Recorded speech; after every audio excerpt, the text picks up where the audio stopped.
সুপ্রিয় শিক্ষার্থী বন্ধুরা, আশা করি ভালো আছো। আমাদের ধারাবাহিক ক্লাসে আজ আমরা আলোচনা করব ময়মনসিংহ বোর্ড 2024 নিয়ে। আমাদের সেই গতানুগতিক ট্যাগ কোশ্চেন নিয়ে আলোচনা করব এখন। এর পরবর্তীতে আমরা অন্য আইটেম নিয়ে আলোচনা করব। আমরা 24 সালে ট্যাগ কোশ্চেনগুলো করতেছিলাম। বিভিন্ন বোর্ডের ট্যাগ কোশ্চেনের রূপগুলা করার মাধ্যমে আমরা প্রত্যাশা করি যে আমাদের সামনের পরীক্ষাতে আমরা পরিপূর্ণরূপে অ্যান্সার করে আসতে পারব। তো আজ আমাদের ময়মনসিংহ বোর্ডের যে 24 সালে কোশ্চেন এসেছিল সেটা হচ্ছে patriotism is a Nobel virtue. আমাদের এই বাক্যের মধ্যে আমরা সর্বপ্রথম লক্ষ্য করব যে অক্সিলারি ভার্ব আছে কিনা। আমরা দেখতেছি এখানে অক্সিলারি ভার্ব হিসেবে এই ইজকে দেখা যায়, যদিও এই বাক্যের মধ্যে ইজ হচ্ছে একটি মেইন ভার্ব। তারপর আমরা এই ইজকে বাক্যের শুরুতে ট্যাগ কোশ্চেনের শুরুতে নিয়ে যাব ইজ। এরপরে আমরা দেখলাম যে এই বাক্যের মধ্যে কোনো নেগেটিভ শব্দ নেই, নট নেই, নেভার নেই এবং নেইদার নেই, তারপর নান, এরকম কোনো নেগেটিভ শব্দ নেই। সেলডম, বেয়ারলি, রেয়ারলি, হার্ডলি এরকম কোনো শব্দ নেই। যেহেতু নেগেটিভ শব্দ নেই, এই কারণে আমরা এখানে একটা নট ইউজ করব। এরপরে প্যাট্রিয়টিজম, দেশপ্রেম, দেশপ্রেম এর একটা গুণ বলছে যে patriotism is a Nobel virtue, এটা একটি মহৎ গুণ, এটা হচ্ছে একটি মহৎ গুণ। তাহলে এই প্যাট্রিয়টিজম এটা থার্ড পারসন সিঙ্গুলার নাম্বার, এই কারণে আমরা এই প্যাট্রিয়টিজম এটা থার্ড পারসন সিঙ্গুলার নাম্বার হওয়ার কারণে, একটা গুণ হওয়ার কারণে, কোয়ালিটি হওয়ার কারণে আমরা এখানে ইট ইউজ করব, এটা প্রোনাউন হিসেবে। তাহলে আমরা এখানে ইট ইউজ করব। এরপরে আমরা দেখব B number, wise people teach us to love our own country. বিজ্ঞ লোকেরা বা জ্ঞানী লোকেরা আমাদেরকে শিক্ষা দেয় আমাদের নিজেদের দেশকে ভালোবাসতে শিক্ষা দেয়। তাহলে আমরা এখানে দেখব যে এই বাক্যের মধ্যে ওয়াইজ পিপল সাবজেক্ট, টিচ হচ্ছে ভার্ব এবং এই টিচ হচ্ছে মূল ভার্বের প্রেজেন্ট ফর্ম, যেখানে এস বাই এস নেই। আমরা লক্ষ্য করব যদি মূল ভার্বের প্রেজেন্ট ফর্ম থাকে এস বাই এস ছাড়া, তাহলে আমরা এখানে ডু ইউজ করব, ডু। এরপরে আমরা দেখব যে বাক্যের মধ্যে নেগেটিভ শব্দ আছে কিনা। আমরা আগের বাক্যের মধ্যে দেখতেছি বাক্যের মধ্যে নেগেটিভ কোনো শব্দ নেই, না থাকার কারণে আমরা এখানে নট এর সংক্ষিপ্ত রূপ ইউজ করব। এরপরে সাবজেক্টের প্রোনাউন ওয়াইজ পিপল, পিপল এটা প্লুরাল, তাহলে এখানে ওয়াইজ পিপল জ্ঞানী ব্যক্তিরা, এটা প্রোনাউন হবে দে, জ্ঞানী ব্যক্তিরা, বিজ্ঞ ব্যক্তিরা।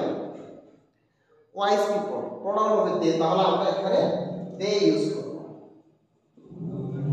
এরপর আমরা লক্ষ্য করব যে আমাদের সি নম্বরে we should remember that motherland is above everything। আমরা we should remember that আমাদেরকে স্মরণ রাখা উচিত যে মাতৃভূমি সব কিছুর ঊর্ধ্বে। এখানে আমাদের এই একটা সাবজেক্ট আছে, এই একটা ভার্ব আছে, এই সাবজেক্ট আছে, এই ভার্ব আছে। তাহলে এই কমপ্লেক্স সেন্টেন্সের ক্ষেত্রে আমরা লক্ষ্য করব যে আমরা সবসময় মেইন ক্লোজের ট্যাগ কোশ্চেন করতে হবে। তাহলে দ্যাট দ্বারা যুক্ত, দ্যাট দ্বারা যুক্ত এই অংশটুকু হচ্ছে সাবঅর্ডিনেট ক্লোজ এবং এই দ্যাটের আগে এটা হচ্ছে মেইন ক্লোজ। তাহলে আমরা ট্যাগ কোশ্চেনে এই সাবঅর্ডিনেট ক্লোজটি বাদ দিয়ে দেব, ট্যাগ কোশ্চেন থেকে সাবঅর্ডিনেট ক্লোজটি বাদ দিয়ে দেব এবং মেইন ক্লোজের ট্যাগ কোশ্চেন করতে হবে।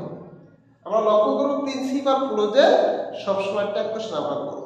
সেক্ষেত্রে প্রিন্সিপাল ক্লোজ দ্যাট যুক্ত বাক্যটি হচ্ছে এখানে সাবঅর্ডিনেট ক্লোজ, দ্যাট, ইফ, দো, অলদো এরকম দ্যাট যুক্ত বাক্যগুলা, দো যুক্ত বাক্যগুলা, ইফ যুক্ত বাক্যগুলা, অলদো যুক্ত বাক্যগুলা, সিন্স, বিকজ এই বাক্যগুলো সাধারণত সাবঅর্ডিনেট ক্লোজে থাকে। আমরা অপরদিকে এই বাক্যগুলো হচ্ছে মেইন ক্লোজ। এখানে আমরা প্রথম লক্ষ্য করব যে শুড রয়েছে অক্সিলারি ভার্ব হিসেবে, এখানে আমরা শুড ইউজ করব এরপরে এই বাক্যের মধ্যে নেগেটিভ কোনো শব্দ না থাকার কারণে আমরা এখানে নট ইউজ করব। এরপর আমরা দেখতেছি সাবজেক্ট উই, উই নিজে যেহেতু প্রোনাউন, তাহলে আমরা এখানে উই ইউজ করব। এরপর আমরা দেখব যে এই নম্বরে সাম পিপল ফরগেট ইট, কিছু মানুষ এটাকে ভুলে যায় যে আমাদের মাতৃভূমি বা জন্মভূমি যে সব কিছুর ঊর্ধ্বে, এই কথাটা কিছু মানুষ ভুলে যায়। এখানে আমরা এই বাক্যের মধ্যে দেখতেছি ভার্ব হিসেবে ফরগেট, এটা হলো ভার্বের বেস ফর্ম, ভার্বের base form as by S ছাড়া। এখানে আমরা ফরগেট ভার্বের base form present form as by S ছাড়া, এই কারণে আমরা এখানে ডু ইউজ করব। এই বাক্যের মধ্যে নেগেটিভ শব্দ না থাকার কারণে নট ইউজ করব, নট এর সংক্ষিপ্ত রূপ। এরপরে সাম কিছু মানুষজন, এখানে কিছু মানুষজন, third person plural, third person plural হওয়ার কারণে আমরা এখানে দে ইউজ করব। তাহলে আমাদের এই জায়গাতে আমরা সাবজেক্ট প্রনাউন হিসেবে এখান থেকে আমরা দে টা ইউজ করব। এরপরে আমরা দেখি we hope that everybody will love his motherland. এখানে আমরা লক্ষ্য করব দ্যাট যুক্ত এই বাক্যটিকে আমরা সাবজেক্ট ক্লজ হিসেবে বাদ দিয়ে দেব।